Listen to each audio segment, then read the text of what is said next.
everyone. I'm here at the AI4 conference and look who I have with me, Sam from Hammerspace. Sam, welcome to the Ravit Show. It's your debut. I'm super excited to chat with you today. Yeah, you as well. Thanks for having me today. Sam, just for our audience, would you like to quickly introduce yourself? Tell us more about what you do at Hammerspace. Sure. My name's Sam Newnam. I'm Senior Director of AI Solutions here at Hammerspace. So my job is how do we go to market with a product, right? It's Right. not just about having great technology. It's about the reference architectures. It's about our ecosystem partnerships. It's really about how we work with our partners in the community to deliver solutions, not just products, to our customers.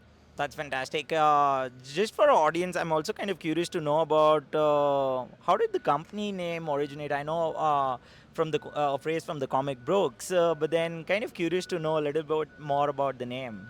Yeah, so you're right. Hammerspace came from comics and the anime, right? Where our cartoon character would reach in, grab a hammer or whatever tool they needed from seemingly unknown space, right? But they had whatever they needed. And so that was kind of the founding idea behind our technology, right? Is you need data, it can come from anywhere, right? It should come from storage wherever it's located. Right. And so it was the same concept is that enterprises need data from wherever they can reach into space and grab it. Yeah. Okay. These are fantastic insights in great way to bring in the name. Also, from your perspective, what business pressures or industry shifts are driving the need to invest in scalable AI infrastructure? Curious to know that, and how are the trends shaping up right now? What's the priority? Because you talk to a lot of customers, enterprise leaders out there. Yeah, that's a great question. So I think it comes from a number of places, right? One is competition, right? It's like if Competition. you're not using AI, it's like, are you behind, right? Yeah. Whether that's research, whether that's automation, whether that's efficiencies inside your business. Yep. So I think every business has this push to be better, right? Every leader should. And the trouble is how does that proliferate through the organization, right? You've got employees trying to do code faster, you've got customers wanting to support chatbots, you've got all kinds of interactions in the service retail industry. And so I think a lot of the pressure is we've got to do something, right? But I think they're having a hard time figuring out exactly what that is or where to start. Great points there. Yeah, definitely. It's more about this. First of all, the space is moving very quickly, and that becomes a challenge as well for enterprise leaders out there. But from a customer perspective as well, what are the challenges that customers are bringing to you most often as they try to unify data for enterprise scale AI agent deployments? Are there any specific points that you can share with our audience? Yeah, it's a great question. I think first of all, we hear a lot about just the chaos of the data estate, right? Data silos exist in every organization, whether it's inside the data center, whether Right. it's in their cloud, whether it's coming out of some SaaS application. So most people struggle with how do I start? How do I get data visibility to everything? Very Right? true. Which we talk a lot about global namespace. And then second is they get strung with talent shortages, right? Everybody thinks they have to go hire the next AI person. Yeah. And the reality is we think we can help customers start where they are with those particular journeys, right? With the storage they have on the floor by unifying that. But a lot of it is around data visibility and silos. Yeah, I think data visibility is like the talk of the town for a lot of enterprise leaders. And when they kind of start talking about AI, they're like, tell us about the visibility of data. At the same time, the quality of data. So all those things kind of play a very important role.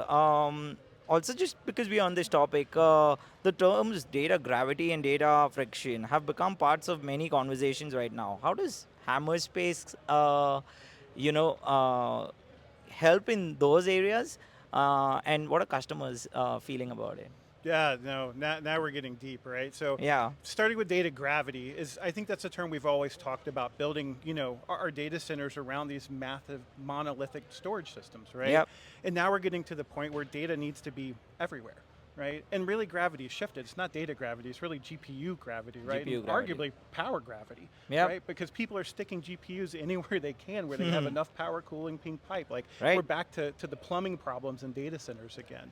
And so we kind of look at that, and then you get into data friction, which is that data usable? To your point, you said, you've got to figure out, is it valuable? Is it the right sets of data? And then is Exactly. it located where it can even be used, right? And True. so I think that's really the choice, and enterprises are at this kind of, fork in the road, for lack of a better word, right? Yeah. To figure out, hey, I have a lot of these aging systems, right? You think about unstructured data, normally sat on a NAS system, right? And it wasn't always the most performant, right? We're thinking about home directories, research, SIFs, Yeah. all these types of shares. And so now that data needs to be performant. And so they're trying to figure out, well, do I buy another storage silo and forklift all that stuff over? Or can I find a better way to put that together? And that's where we think Hammerspace really has a unique story of being able to join storage where it lives today, but still provide speed and efficiency to where Very it needs important. to be, right? Yeah. No, I think that's a very important point when it comes to the efficiency, but at the same time, speed kind of plays a very important role in terms of the scalability too. Looking ahead, talking a little bit about the future as well. What trends, emerging technologies, or infrastructure innovations do you believe will be essential for supporting the enterprise AI workloads? But otherwise as well, how should leaders prepare for today to stay in the competition, because enterprise leaders want to obviously get the best always. Yeah. So I think leaders first have to think about data, not storage, right? And right now we've always built things around storage. Now we have to think about data that transcends provider, geography, and protocol, right?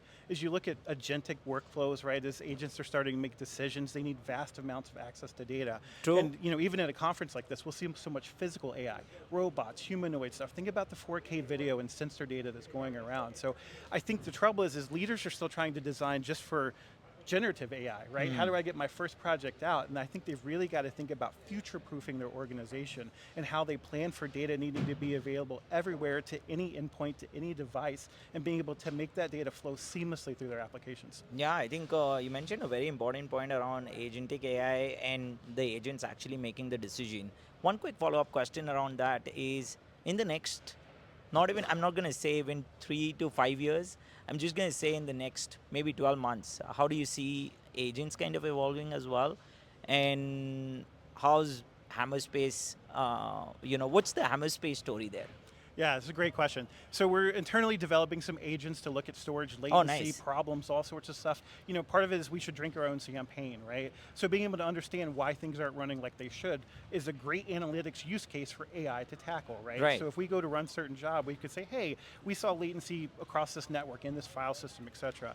But more importantly, developing MCP services, right? Because I think, Very important. the whole idea of agentic services in general is they've got to be able to talk to different toolings, right? So we're working very hard on that release.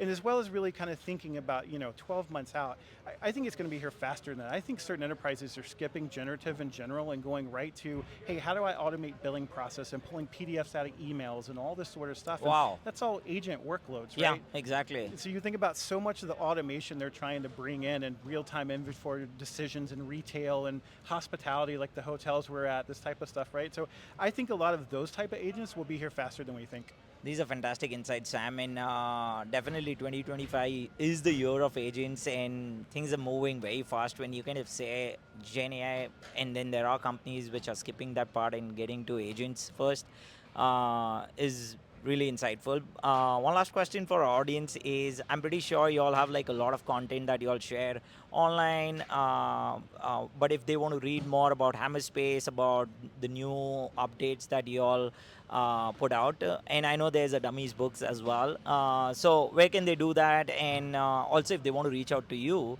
which is the best place? Maybe LinkedIn, or some other social channel. Yeah, absolutely. I think LinkedIn's a great way, right? Or talk to your local channel partner. We're doing a lot with the community right now. Yep. Because AI is a stack solution, right? Well, we're providing a foundation for data. There's so much more that has to do with the GPUs and data categorization, Right. that sort of stuff. Obviously, they can visit hammerspace.com, right, for tons of details. We're keeping that really updated with a whole bunch of new content that's coming over the next couple Love it. quarters. Yeah. And we're excited to chat. Stop by our booth here.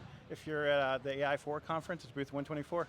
Amazing. This is great, Sam. Such a pleasure chatting with you on the Ravit Show. We'll keep the conversation going. I know you have amazing insights, but looking forward to a part 2 very soon. Absolutely. Appreciate it. Thank you.